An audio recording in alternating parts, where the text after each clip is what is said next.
PDA से week 1 जीआरपीए 2। So question क्या है कि अपने लोग को एक फंक्शन लिखना है, right a function gold batch करके, जो n इनपुट ले रहा होगा। और n क्या होगा, n is a positive even number. n जो होगा एक पॉजिटिव इवन नंबर होगा और n जो होगा 2 से बड़ा होना चाहिए। That return a list of tuples. Return क्या करना है, लिस्ट ऑफ ट्यूपल्स। ट्यूपल्स पता वही होगा। इन each tuple a comma b where a is lesser than b and a and b should be prime number and the sum of a and b should be equal to n। Means जो भी tuple अपने लोग return कर रहे होंगे वो दोनों a and b में से a तो पहले नंबर स्मॉलर होना चाहिए b से, या फिर उसके इक्वल टू भी होगा तो चलेगा, और a एंड b दोनों प्राइम नंबर होना चाहिए, और वो दोनों का सम जो है वो n के बराबर होना चाहिए। तो एग्जाम्पल से समझते हैं, जैसे 12 है तो 12 के लिए जो है ना एक पेयर ही एग्जिस्ट करता है 5,7। तो अपने लोग को 5,7 को ट्यूपल में रखना है और इसको एक लिस्ट में रखना है, इस ट्यूपल को लिस्ट में रखना है और वो लिस्ट अपने लोग को रिटर्न करना है। दूसरा एग्जांपल अगर देखें 26, तो 26 के लिए मल्टीपल पेयर एग्जिस्ट करते हैं। पहला पेयर है 3,23, दूसरा पेयर 7, 19, तीसरा 13, 13। तो इस इच पेयर को पहले ट्यूपल के अंदर क्लोज करना है और फिर इन सारे ट्यूपल को एक लिस्ट के अंदर क्लोज करना है और फिर इसको लिस्ट को रिटर्न करना है। तो बेसिकली क्वेश्चन समझ में आ गया होगा। तो इसमें अपने लोग को किस किस अप्रोच कैसे करेंगे इस क्वेश्चन को। तो पहला नंबर देखना है कि अपने लोग को प्राइम डिटेक्ट करना है।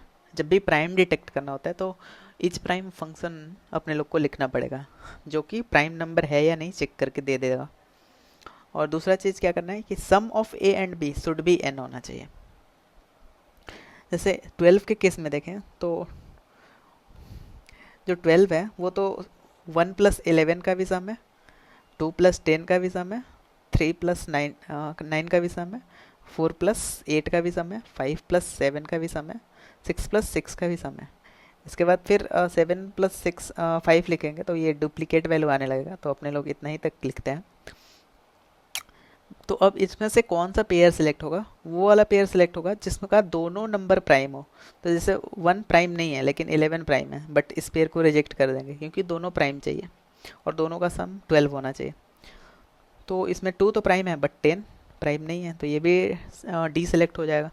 इसमें 3 प्राइम है, 9 प्राइम नहीं है, तो ये भी डी सिलेक्ट हो गया। इसमें दोनों प्राइम नहीं है, ना ही 4 है ना ही 8 है, तो ये डी सिलेक्ट हो गया। इसमें दोनों प्राइम है तो ये सिलेक्ट हो जाएगा, और इसमें दोनों प्राइम नहीं है तो ये डी सिलेक्ट हो जाएगा। तो अपने लोग को ये वाला पेयर रिटर्न करना है। तो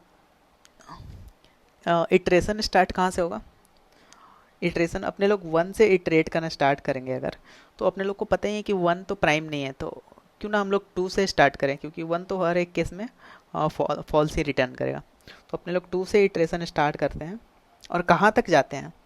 तो लेट्स जो अगर 2 से इटरेट करके अपने लोग 12 तक लास्ट तक जाते हैं, तो मैंने क्या बोला था 12 तक अगर लास्ट तक जाएंगे तो जैसे यहाँ पे 5,7 आया है, फिर आगे चल के यहाँ पे 7,5 आ जाएगा, 7 + 5 भी 12 होता है, तो ये डुप्लीकेट वैल्यू आने लगेगा। तो अपने लोग को 20 तक ही जाना है, मतलब 12 का हाफ 12/2 तक ही जाना है अपने लोग को इटरेट करके। और तो अपने लोग को क्या करना है, पहला स्टेप क्या होगा, अगर स्टेप की बात करें तो पहला स्टेप अपने लोग को है इज प्राइम फंक्शन को लिखना, जो सिंपली प्राइम डिटेक्ट कर रहा होगा। इज प्राइम फंक्शन जो बता देगा कि हाँ प्राइम है या नहीं है। और इज प्राइम फंक्शन लिखने के बाद फिर दूसरा स्टेप में अपने लोग क्या करेंगे, गोल्ड बैच फंक्शन लिखेंगे, दूसरा फंक्शन, और उसमें अपने लोग डायरेक्टली 1 से टू से n/2 तक इटरेट कर रहे होंगे, और उसमें बस दोनों पेयर को चेक करेंगे कि दोनों पेयर प्राइम है और दोनों का सम ऑफ कोर्स 12 होना चाहिए। तो फिर अपने लोग को इसको ट्यूपल में क्लोज करके लिस्ट में अपेंड कर देना है, और ऐसे जितने भी लिस्ट मिल रहे होंगे उसको जितने भी ट्यूपल मिल रहे होंगे उसको लिस्ट में अपेंड करते जाना है, और लास्ट में वो लिस्ट को रिटर्न कर देना है। तो हम लोग VS कोड पे आ चुके हैं और फाइल का नाम होने वाला है grpa2.py। अब अपने लोग स्टेप 1 क्या था, स्टेप 1 क्या था, इच प्राइम फंक्शन को लिखना था। आ, तो right a function who detect prime, तो फंक्शन का नाम लिख लेते हैं इच प्राइम, और इनपुट में मिल रहा होगा n।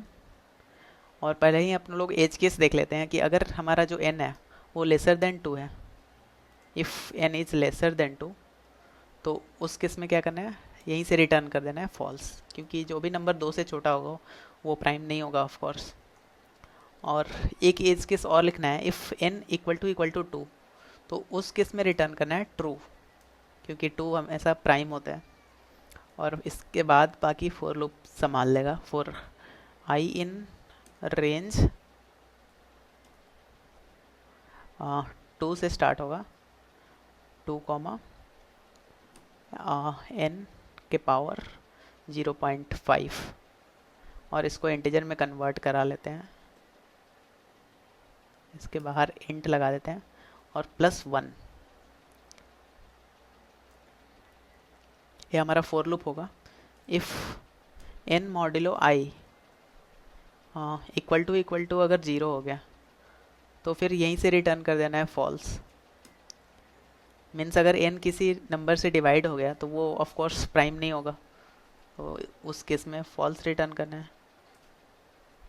और नहीं तो इस फोर लूप के बाहर अगर सारा इटरेशन हो गया फिर भी कोई किसी से नहीं कट रहा है तो फिर रिटर्न कर देना है ट्रू। दूसरा डेफिनेशन लिखना है गोल्ड बैच।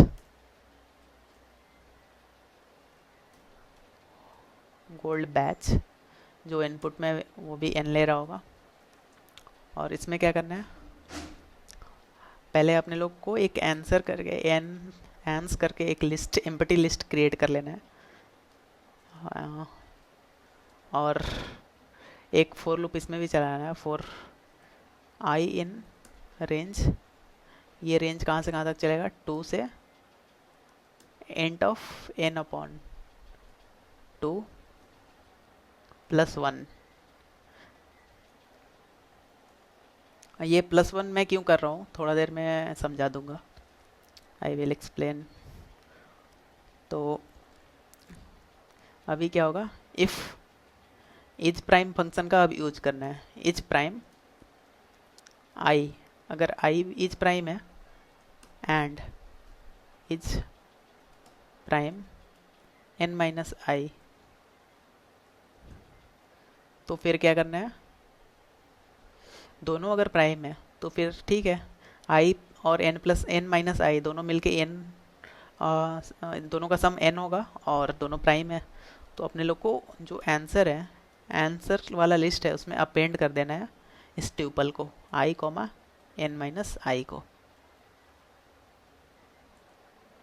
और ये फोर लूप जब तक चलेगा सारा लिस्ट जो भी पॉसिबल ट्यूपल होगा वो इसमें अपेंड हो जाएगा आंसर में। उसके बाद फोर लूप से बाहर निकल के अपने लोग को रिटर्न कर देना है आंसर को।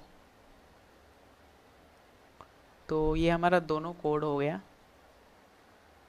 एक इज प्राइम का और एक गोल्ड बैच का।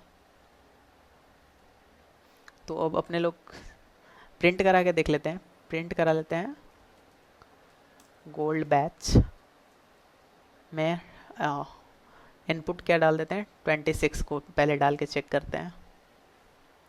26 के लिए अपने लोग को ऑलरेडी पता है 3 पेयर एग्जिस्ट करता है। इसके लिए कौन कौन सा पेयर है, 3,23, दूसरा पेयर था 7,19,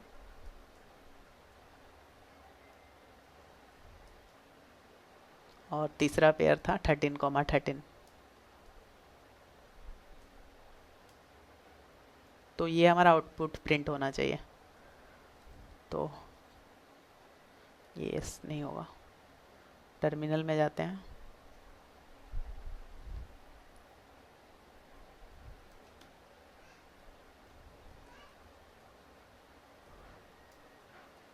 टर्मिनल में अपने लोग कोड को रन करते हैं। तो हमारा जो आउटपुट है वो बिल्कुल सही से प्रिंट हुआ है, तीनों पेयर एग्जिस्ट करता है जो भी, वो प्रिंट हो चुका है। और इस 26 की जगह अगर 12 रखें तो सिर्फ एक ही पेयर मिलेगा अपने लोग को। तो उस केस में 5,7 प्रिंट होना चाहिए। तो फिर से उसी फाइल को रन किया हमने, तो 5,7 प्रिंट हुआ इस बारी। तो अपना आउटपुट बिल्कुल सही से प्रिंट हो रहा है और हमारा कोड बिल्कुल सही से वर्क कर रहा है। और ये हमने n/2 + 1 क्यों किया कि इन द केस ऑफ 26 अगर अपने लोग 26/2 करें तो ये आता है 13 के बराबर। और अगर यहाँ पे n/2 करके छोड़ देंगे तो 13 जो होगा एक्सक्लूड हो जाएगा और 13,13 वाला जो पेयर होगा वो मिस हो जाएगा। तो इसीलिए n/2 को इंटीजर में कन्वर्ट करने के बाद +1 अपने लोग ऐड कर रहे हैं ताकि कोई भी पेयर मिस ना हो। तो आई होप ये कोड तुम लोगों को समझ में आया होगा। मिलते हैं नेक्स्ट वीडियो में, तब तक के लिए थैंक यू।